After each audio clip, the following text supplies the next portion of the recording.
Russia Ukraine இந்த போர் update அப்படிங்கிறது ஒரு முற்று பெற போகிறது அப்படிங்கிற மாதிரி ஒரு தாட் இருந்துச்சுங்க.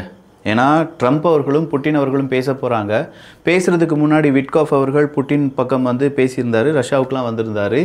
ஏகப்பட்ட சர்ச்சைகளுக்கு நடுவில் கண்டிப்பாக இந்த பேச்சுவார்த்தையில் ஏதாவது ஒரு சொல்யூஷன் கிடைக்கும் அப்படின்னு சொல்லி பார்த்தபோது கடைசியாக நமக்கு கிடைச்ச ரிசல்ட் என்ன அப்படின்னா, ரஷ்யா நாங்களும் சூப்பர் பவர் தான், அதில் எந்த மாற்றமும் கிடையாது, இதோ நான் உலக நாடுகளுக்கு நிரூபிக்கிறேன் அப்படிங்கிற மாதிரி அலஸ்காவுக்கு போய் அங்கே ரெட் கார்பெட்டில் நடந்து ஏகப்பட்ட விஷயங்களில் பேச்சுவார்த்தை நடத்தி கடைசியாக பிரிந்து விட்டார்கள். எந்த விதமான முடிவும் எடுக்கப்படவில்லை.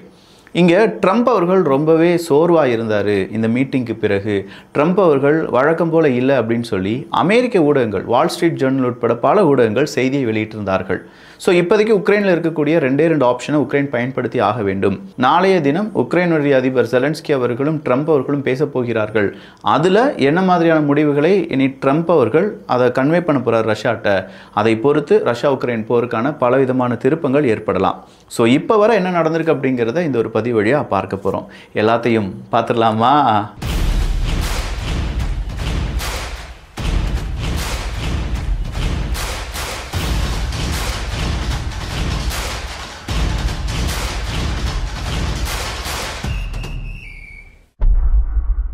ஃபஸ்ட்டாக நம்ம பார்க்க வேண்டியது என்ன அப்படின்னு பார்த்தீங்கன்னா, ரோபோட்டிக் கார்கோ அப்படிங்கிறது தான்.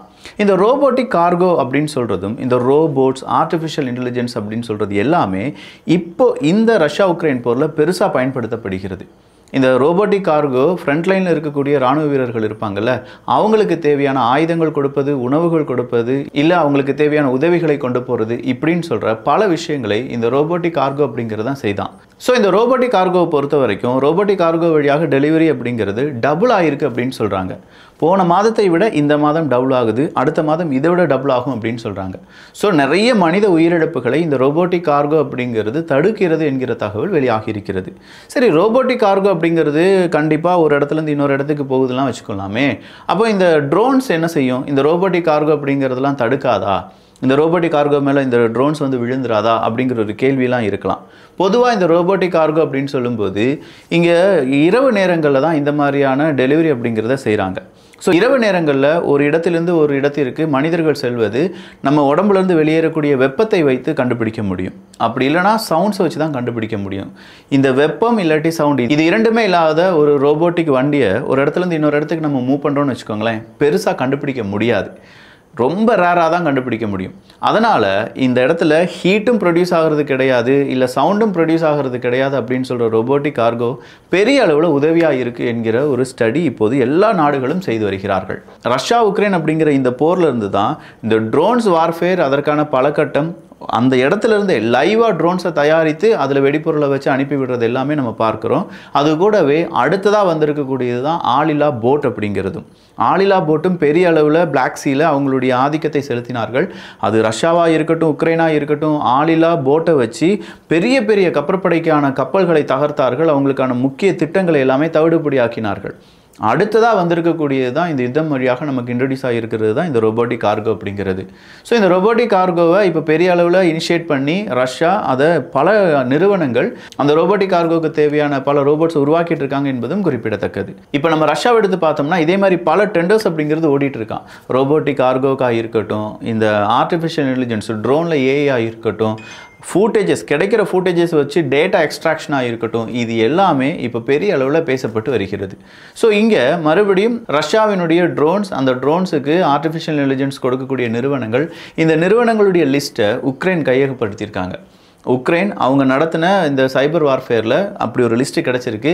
அந்த லிஸ்ட்டில் இருக்கக்கூடிய நிறுவனங்களுக்கு எதிராக பொருளாதார தடையை நாங்கள் அறிவிக்கிறோம் அப்படின்னு சொல்லி இன்றைக்கி உக்ரைன் ஒரு லிஸ்ட்டை வெளியிட்டிருக்கிறார்கள். ஸோ இந்த லிஸ்ட்டில் இருக்கக்கூடிய நாடுகள் மொத்தம் 3. அதில் ரஷ்யா இருக்காங்க, சீனா இருக்காங்க, இன்னொன்று வடகொரியா இருக்காங்க. வடகொரியா, சீனா, ரஷ்யாவினுடைய எந்தெந்த நிறுவனங்கள் ரஷ்யாவினுடைய ட்ரோன் ப்ரொடக்ஷன் அதில் ஆர்டிஃபிஷியல் இன்டெலிஜென்ஸ் புகுத்துவதற்கு பயன்படுத்தப்பட்டது அப்படின்னும், அதில் யார் யாருக்கு பொருளாதார தடை விதிக்கிறோம் அப்படிங்கிற தகவலையும் இப்போது உக்ரைன் வெளியிட்டிருக்கிறது. இதே நிறுவனங்களுக்கு பிற நாடுகளும் சீக்கிரமாக பொருளாதார தடை போடுவாங்க அப்படிங்கிற நம்பிக்கையும் இப்போது உக்ரைன் கொடுத்து வருகிறார்கள்.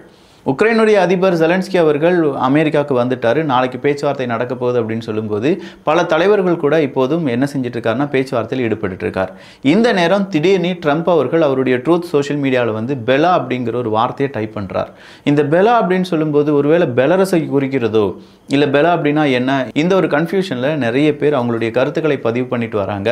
ஸோ பெலரஸை குறிப்பிடுவதற்கான வாய்ப்புகள் இருக்கான்னு கேட்டால் இருக்குது. ஏன்னா இவங்களுடைய பேச்சுவார்த்தை ரஷ்யா மற்றும் அமெரிக்காவினுடைய பேச்சுவார்த்தை தொடங்குவதற்கு முன்னாடி இவர் 2 பேர்கிட்ட முக்கியமாக பேசினார். ஒன்று ஜெலன்ஸ்கி அவர்கள், இன்னொன்று பெலரஸினுடைய லுகஷெங்கோ அவர்கள் தான்.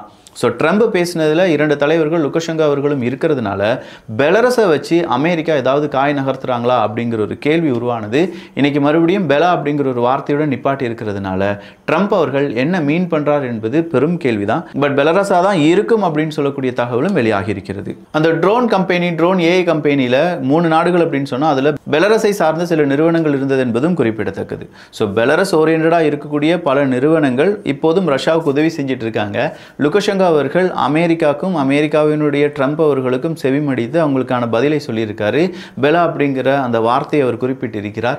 கூட்டி கழிச்சு பார்க்க போனால் பெலரஸும் இதில் முக்கியமான ஒரு திருப்பு முனையாக இருக்கின்றது.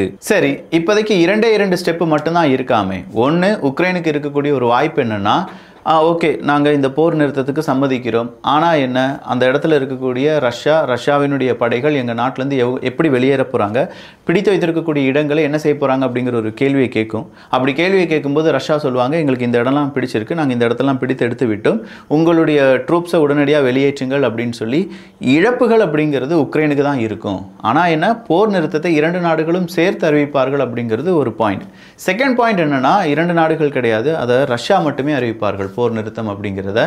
இந்த பக்கம் உக்ரைன் இந்த போர் நிறுத்தத்துக்கு நாங்கள் ஒத்துக்கொள்ள மாட்டோம் அப்படின்னு சொன்னாலும் ரஷ்யா அதை ஃபோர்ஸ் பண்ணி இது போர் நிறுத்தம் தான் அப்படின்னு சொல்லி ஒட்டுமொத்தமாக உக்ரைனுக்கு கிடைக்கக்கூடிய சில விஷயங்கள் கூட இல்லாமல் செய்யப்படலாம். அதாவது அவங்களுடைய இடங்கள் முழுவதுமாக ரஷ்யாவினுடைய கட்டுப்பாட்டுக்குள் வந்துடும் அப்படிங்கிறது இந்த 2 தியரிக்குள்ளேயும் இருக்குது.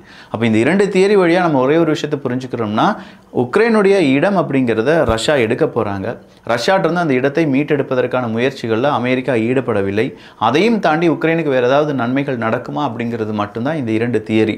ஸோ இந்த 2 தியரியின் அடிப்படையில் தான் இங்கே வந்து அடுத்த ரிசல்ட் வரப்போகுது. அப்படின்னா உக்ரைனுக்கான பேரிழப்பும் இவ்வளோ நாள் இந்த உக்ரைன் இந்த போரை நடத்தியதற்கான தேவை இல்லாமலும் செய்யப்பட்டுவிடும். ஆனால் அதே நேரத்தில் புட்டின் அவர்கள் அந்த மீட்டிங்கில், ரஷ்யா மற்றும் அமெரிக்காவினுடைய மீட்டிங்கில் ஒரு வார்த்தை சொன்னதாக இன்னைக்கு சில ஊடகங்கள் செய்தியை வெளியிட்டிருக்கிறார்கள்.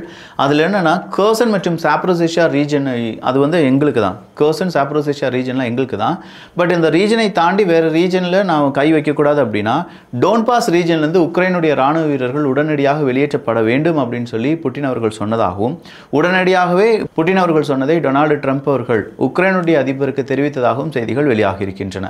அப்போ டோன்பாஸ் ரீஜனிலிருந்து சீக்கிரமாக அங்கே இருக்கக்கூடிய உக்ரைன் படை வீரர்கள் வெளியேறுவதற்கான வாய்ப்புகள் இருப்பதாக சொல்லப்பட்டு வருகிறது. அடுத்ததாக வடகொரியா கிட்டத்தட்ட 6000 போர் வீரர்களை மறுபடியும் ரஷ்யாவுக்காக அனுப்புவதில் நாங்கள் தயாராக இருக்கிறோம், அது எங்களுக்கு பெருமை தான் என்கிற அந்த அறிவிப்பை வடகொரியா கொடுத்திருக்காங்க. வடகொரியாவினுடைய இந்த அறிவிப்பு கண்டிப்பாக மேற்குலக நாடுகளுக்கு இன்னும் புகைச்சலை அதிகப்படுத்தி இருக்கும். ஸோ எது எப்படி இருந்தாலும் போர் வீரர்கள் ரஷ்யாவுக்கு வரப்போகிறாங்க, ரஷ்யாவுடன் இணைந்து வடகொரியாவும் இந்த சண்டை செய்ய போகிறாங்க. உக்ரைனுக்கு பெரிய இழப்புகள் காத்து கொண்டிருக்கிறது. புட்டின் அவர்கள் மிகப்பெரிய முடிவுகளை எடுத்திருக்கிறார். ட்ரம்ப் அவர்களால் முடிவுகள் எடுக்க முடியாத நிலைமையும் அதே நேரத்தில் சோர்வடையக்கூடிய ஒரு நிலைமையும் இப்போது மாறி இருக்கிறது அப்படிங்கிற தகவல் வெளியாகி இருக்கிறது. இதெல்லாம் தாண்டி இப்போ அமெரிக்காவினுடைய இந்த பிளான் ப்ளஸ் அதில் ரஷ்யாவினுடைய வெற்றி, இதை வைத்து ட்ரம்ப் அவர்களை பெரிய அளவில் ட்ரோல் பண்ணிட்டு இருக்காங்க. பார்க்கலாம் அடுத்ததாக என்ன நடக்க போகுது அப்படின்னு சொல்லி. ஸோ இந்த பதிவை பற்றி உங்களுடைய கருத்துக்கள் இங்கே வரவேற்கப்படுகின்றன. எல்லோரும் தமிழ் வியூகத்தில் இணைந்திருங்கள். நல்லதை பகிர்ந்து நல்ல சமுதாயத்தை உருவாக்குவோம். நன்றி, வணக்கம்.